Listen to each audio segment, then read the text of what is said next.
মানুষের পৃথিবীর ঠিক পাশেই আরেকটি অদৃশ্য জগতের অস্তিত্ব রয়েছে, যাদের আমরা দেখতে পাই না, কিন্তু তারা আমাদের দেখতে পায়।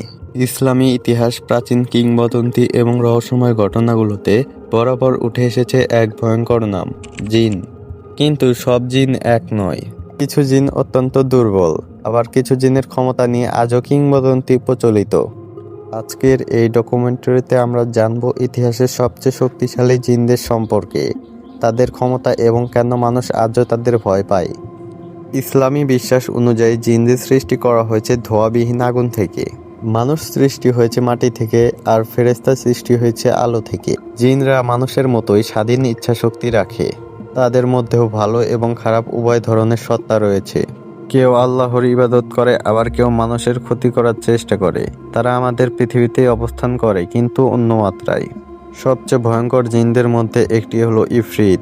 ইসলামী বর্ণনায় ইফরিতকে অত্যন্ত শক্তিশালী, বুদ্ধিমান এবং বিপজ্জনক হিসাবে উল্লেখ করা হয়েছে। কিংবদন্তি অনুযায়ী তারা আগুন নিয়ন্ত্রণ করতে পারে, অসাধারণ গতি নিয়ে চলতে পারে এবং মানুষের মনকে বিভ্রান্ত করতে পারে।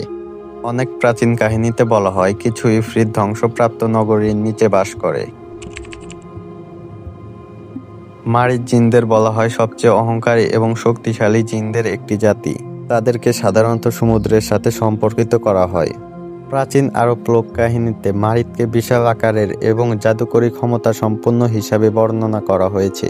অনেকে বিশ্বাস করত ঝড়, সমুদ্রের রহস্যময় শব্দ এবং নিখোঁজ জাহাজের পেছনে ছিল মারিচদের প্রভাব। আরব কিংবদন্তির সবচেয়ে ভয়ঙ্কর সত্তাগুলোর একটি হলো ঘুল।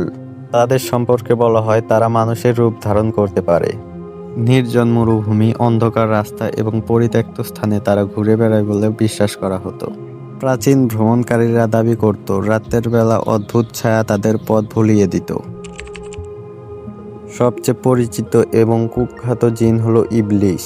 ইসলামী ইতিহাস অনুযায়ী সে একসময় অত্যন্ত ইবাদতকারী ছিল, কিন্তু অহংকারের কারণে সে আদমকে সেজদা করতে অস্বীকার করে। এরপর থেকেই শুরু হয় তার পতন। ইবলিসের সবচেয়ে বড় শক্তি হলো মানুষকে বিভ্রান্ত করা, খারাপ কাজের দিকে প্ররোচিত করা এবং মনের মধ্যে সন্দেহ সৃষ্টি করা।